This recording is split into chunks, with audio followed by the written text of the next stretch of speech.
تو یا علی مدد کہنا ایک بہت بڑا شرک ہے۔ آپ تو ڈائریکٹ یہ الفاظ استعمال کرتے ہیں، یا اہل سنت کے ہاں لوگ یا شیخ عبد القادر جیلانی المدد کہہ رہے ہوتے ہیں۔ ویسے تو اسد الدین کے حوالے سے آپ مکمل طور پہ جانتے ہیں کہ اولمپکس میں انہوں نے گولڈ میڈل جیتا اور پاکستان کا نام روشن کیا، لیکن ان کی حوالے سے کچھ ایسی چیزیں ہیں جو آپ کو نہیں پتا، لیکن وہ ہم آپ کو بتانا چاہتے ہیں۔ جیسے کہ آپ جانتے ہیں کہ یہ ایک مسلمان کنٹری ہے، مسلم کنٹری ہے، یہاں پہ کچھ ایسی چیزیں ڈسکس کی جاتی ہیں جو بہت ہی زیادہ ہائی لیول پہ جا چکی ہیں، جیسے کہ یا علی مدد یا غوث پاک، ادروائز اس طرح کی ایڈٹ جو بھی ورڈز ہے وہ یوز کرنا ایک بہت ہی زیادہ بحث وسم پڑ جاتا ہے۔ حال ہی میں جب ارشد الدین اولمپکس میں اپنا تیر کمان پھینکنے جا رہے تھے تو اس سے پہلے انہوں نے یا علی مدد کہا۔ اسلام کے مطابق یا علی مدد کہنا کیسا ہے، علماء کرام اس کے حوالے سے کیا کہتے ہیں، اس ویڈیو میں مکمل طور پہ ڈسکس کیا جائے گا، تو ریئیکشن کو آپ نے مس نہیں کرنا، ریئیکشن کو آپ نے اینڈ تک ضرور دیکھنی ہے۔ تو پڑھتے ایک ریئیکشن کی طرف کہ یا علی مدد کہنا کیسا ہے۔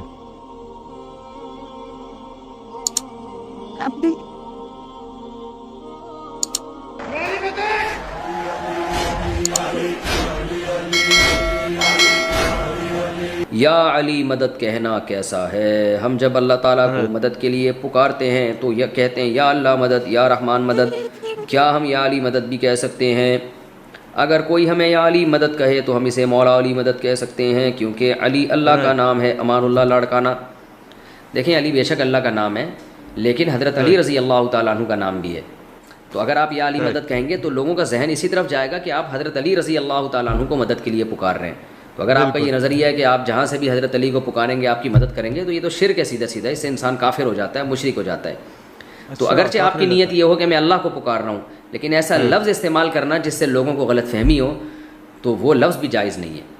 قرآن نے نبی صلی اللہ علیہ وسلم، یہ جو یہودی ہے نا، یہ آپ صلی اللہ علیہ وسلم کو راعینا کہتے تھے۔ اب راعینا کا ایک مطلب ہوتا ہے کہ آپ ہماری رعایت کریں، اور ایک راعینا چرواہے کو بھی کہتے ہیں، راعی۔ تو یہودی جو ہے نا ڈبل لفظ استعمال کرتے تھے، جس سے وہ غلط نیت لیتے تھے۔ تو اللہ نے پابندی لگا دی صحابہ پر کہ آپ ایسا لفظ استعمال نہ کریں نبی کے لیے جس میں توہین کا ذرا سا بھی عنصر ہو۔ تو اسی طرح سے ایسا لفظ استعمال کرنا جس میں شرک کا وہم بھی پیدا ہو رہا ہو، تو وہ لفظ استعمال نہیں۔ یہاں پہ آپ نے ایک چیز سمجھنے کی کوشش کرنی ہے کہ ایک فطرے کا باعث ہی بن رہا ہے کہ اولمپکس میں جا کے آل ورلڈ کا یہ گیم کھیلنا، وہاں پہ اس طرح کی ورڈنگ یوز کرنا، یہ بہت ہی زیادہ، کیونکہ اس کا تاثر پڑتا ہے پورے ممالک پہ جہاں پہ مسلمان موجود ہے، جہاں پہ مسلمان رہ رہے ہیں۔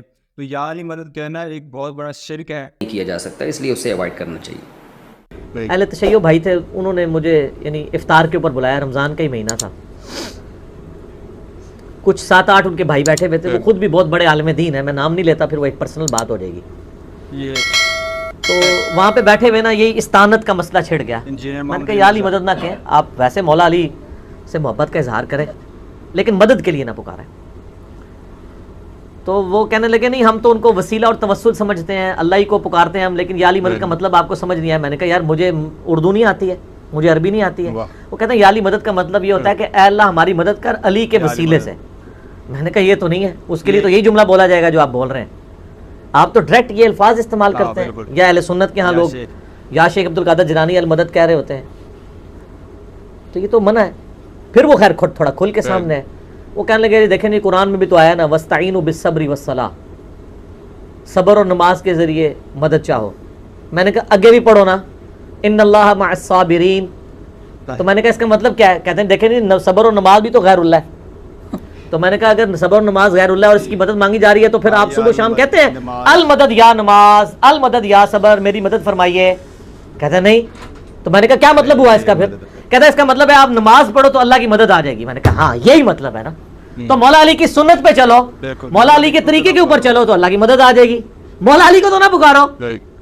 کوئی کہتا ہے المدد یا نماز، المدد یا صبر، اچھا پھر کہتے ہیں جی ہاں یہ تو بات سمجھ آ گئی، بتائیں ممانعت کہاں ہے؟ پھر میں نے سورہ نمل کی وہ آیت پڑھی، امن یجیب المضطر اذا دعا ویکشف السوء ویجعلکم خلفاء الارض االہ مع اللہ قلیلا ما تذکرون۔ میں نے کہا اس آیت میں واضح آیا ہے کہ جو اللہ کے علاوہ کسی اور کو دعا کے لیے پکارنا سمجھتا ہے نا، وہ اسے خدا بنائے ہوئے ہے، معبود بنائے ہوئے ہے، کیونکہ اللہ تو کہہ رہا ہے کیا اللہ کے ساتھ کوئی اور الہ بھی ہے جس سے دعا مانگو؟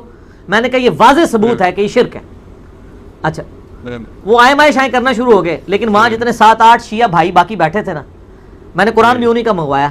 میں نے کہا جی مجھے بتائیں، انہوں نے کہا نہیں جی انجینئر صاحب آپ کی بات بالکل صحیح ہے، جو دلائل ہے نا وہ یہی۔ تو یہ تھا ریئیکشن یا علی مدد کے حوالے سے مفتی طارق مسعود صاحب کو بھی آپ نے سن لیا، جی محمد علی مرزا کو بھی سن لیا. یہ کتنا بڑا جرم ہے اللہ تعالیٰ کے ساتھ مقابلہ کرنا. لیکن اس کے بارے میں آپ کیا رائے رکھتے ہیں؟ آپ نے اپنی رائے کا اظہار ضرور کرنا ہے. لیکن اگر آپ ہمارے چینل پہ نہیں تو چینل کو بھی سبسکرائب کرنا ہے. تب تک کے لیے اجازت، اللہ حافظ، اپنا خیال رکھیے گا. پاکستان.